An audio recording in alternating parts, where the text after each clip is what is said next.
It's no natural light.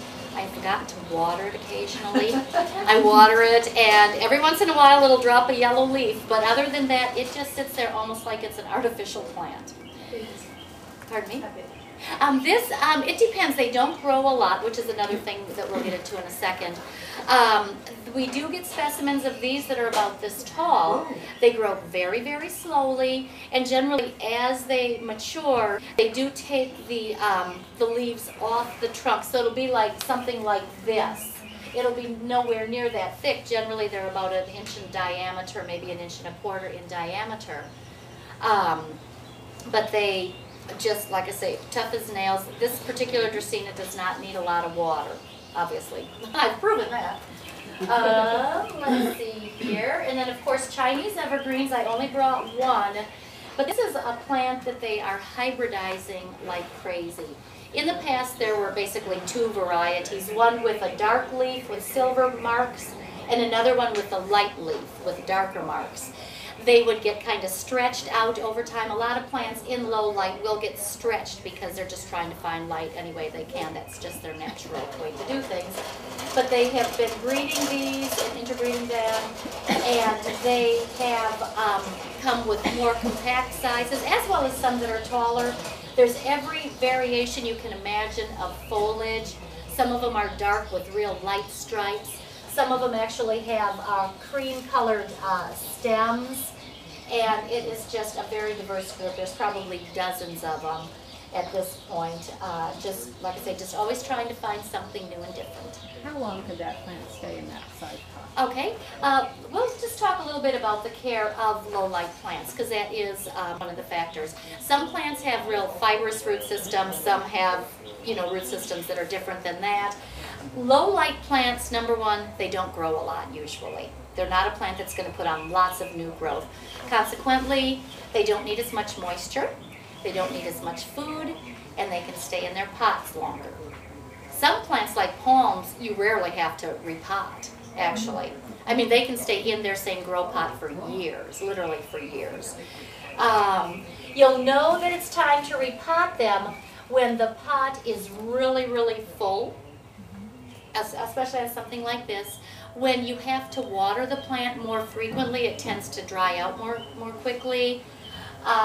Or if, just if you want to change the look. I mean, if it's starting to look too big for the container you had initially put it in. So like I say, the main things are that because they don't get as much light, they don't produce as much food for themselves, and they don't need as much water, they don't need as much food. They don't grow as quickly. So that's kind of those are some general rules of lower light plants. Okay, and as I was going to say earlier, if you do have an area that really does not get a lot of light, if you want to keep a Maranta in there, maybe have 2 of them. Keep one in an area of your home or office that gets the appropriate amount of light, and the one in the lower light, and then every 2 or 3 just switch them. And that way they will get everything they need to stay healthy looking for quite a long time. I've had a plant like this in this exact same pot for like 1.5 years. It has grown, but there's, I have no problems with it at this point, so I would imagine it can go a little longer. Sir? Can you split these plants?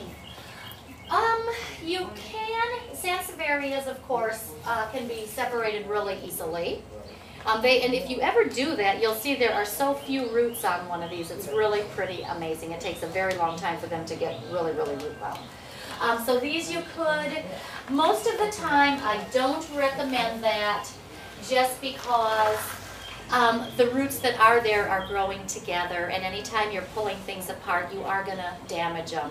I would never want to do that to this or this. Chinese evergreens may be an exception. You could possibly separate those a little bit. Anytime you're going to attempt something like that, make sure you use Super Thrive. Is everybody familiar with Super Thrive? No? This is Super Thrive. Super Thrive. okay. Correct.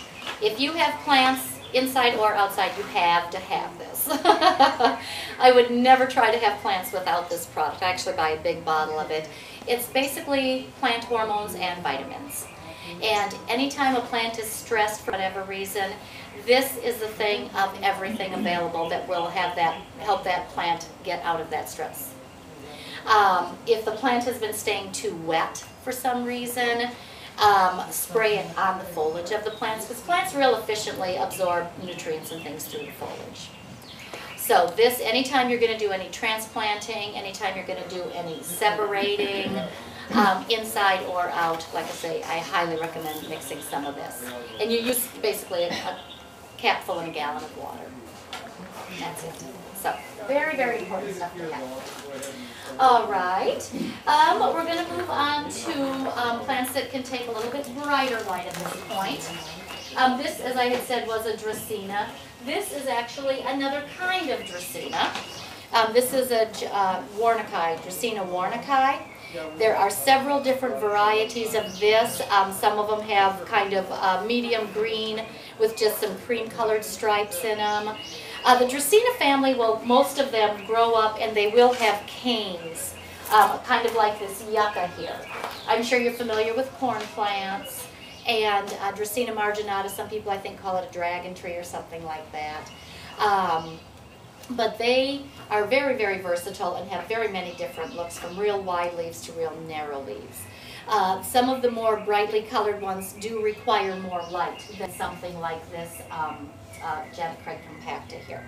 So Dracaena like this could take a moderate light area. Let's see, this is a grape ivy. I don't know if y'all are familiar with this. Yeah, this is a really nice plant. English ivy, I had one someplace, can also be grown inside. To me, it's a little bit prone to spider mite. So if you want the look of an ivy, I would suggest trying the grape ivy instead. Wendy? Yes. Is that what they call oak ivy too? There are two forms. One is called oak leaf ivy. Yeah. Yes. Are they kind of the same? Yes, very, very similar. I have two of those, but I haven't paid too much attention to them. So. Okay. Yeah, they're pretty, you know, the biggest thing I think people do to indoor plants is they keep them too wet. You know, I mean, it's almost better to err slightly to the dry than to keep them too wet. Because don't forget, they don't get the air circulation, you know, and just the change in temperatures and things that outdoor plants get. So you do have to be aware of not keeping them too wet. And we'll talk a little bit more about watering in a minute. But again, oak leaf ivy, if you like the look of an ivy, I almost prefer this over English ivy. If you want to grow English ivy inside under moderate light, I do suggest taking it to the sink periodically and rinsing off the foliage. It's real important to try to keep the foliage of the plants clean, because even though most of us have closed up homes, there is still an awful lot of dust, as those of us that have to dust know. Let's see, another one is, I believe it's listed as Syngonium on there, or this is also arrowhead plant, Nephthyitis. Again, another one that there's a lot of different coloration of foliage. This would be another good one for lower light areas, or excuse me, moderate light areas. Okay. And what else do we have here? This is a type of philodendron right here called a Xanadu philodendron. These can actually also be planted outside, similar to a Siloam or split leaf philodendron. They're going to want shadier areas outside. Inside, they're going to want moderate to bright light. And they're very easy to care for. Really nice full plant, although you can't tell as much here with all of this stuck in here. If you want to try blooming plants, there are certain ones that can be grown under moderate light conditions. Things like the begonias and kalanchos could be put in moderate to bright light. They will last long